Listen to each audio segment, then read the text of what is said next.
I was 22 when this happened, and enough years have passed that I finally feel safe telling the story. At the time, life was good.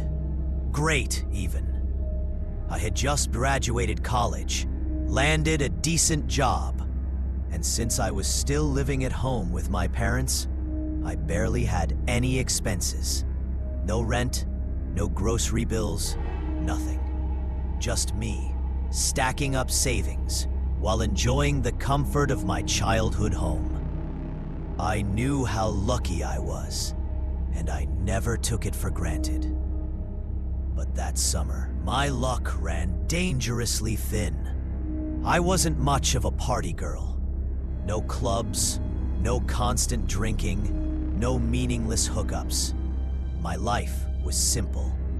Work, gym, books, and weekend trips outdoors. But when my college best friend Lindsay invited me, along with our other two friends, Thea and Sabrina, to spend a weekend at her family's beach house, I said yes. Lindsay's family was wealthy, so I knew it would be nice, but nothing prepared me for what I saw. The place looked like something out of a movie, a sleek, modern fortress standing over a private stretch of beach. When we arrived, we ditched the idea of staying in separate rooms and instead crammed into a bunk bed style kids' room, just for the fun of it. That first night, we kept things simple. A walk to the sand, white claws in hand, music playing from a little speaker. It was calm, the waves rolling in under a sky full of stars.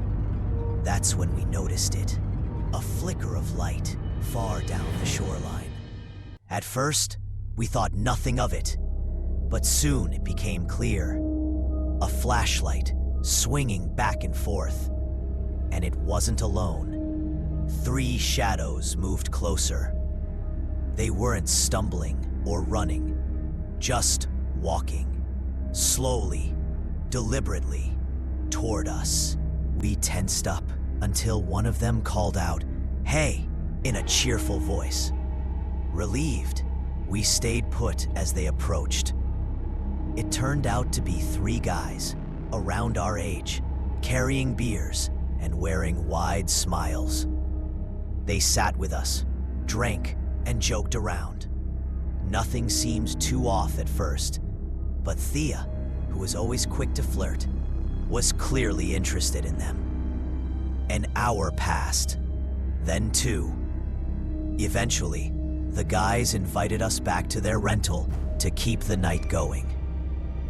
I was exhausted, so I told my friends to go without me. There were 3 of them, and 3 guys. No reason to worry, right? I walked back to the beach house, cleaned up, and went to bed. That decision may have saved my life. Around 3 a.m., I was jolted awake by a FaceTime call from Lindsay. She was screaming. Her words still echo in my head. They took them. They took Thea and Sabrina. Get the car now. My body went cold. I threw on clothes, grabbed her keys, and tore out of the driveway with my heart hammering so hard it felt like it would burst. Lindsay was on the phone the entire time, guiding me, panicked and breathless. She'd already called the police, but she told me where the men had gone, what car they were driving. I spotted it, a dark SUV creeping down the road ahead. My hands shook as I dialed 911, reporting everything while trying not to get too close. The dispatcher told me to keep distance, to stay calm, and wait.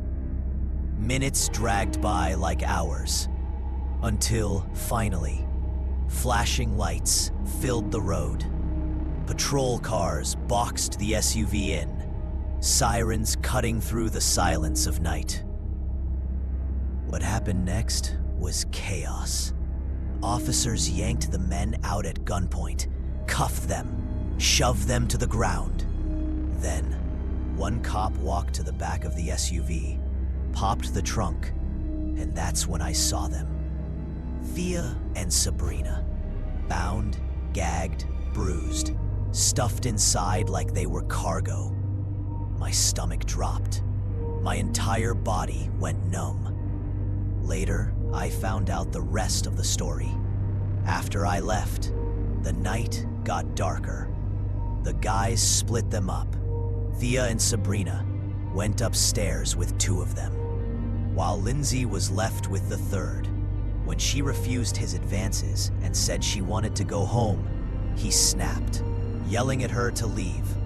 She did, but halfway back to the house, she realized she'd left her purse behind. When she returned, she saw it. The guys shoving our unconscious friends into the SUV before speeding off. That's when she called the cops and me. As it turned out, the house they'd been renting wasn't even theirs. They had broken into someone else's vacation home and were using it as their hunting ground.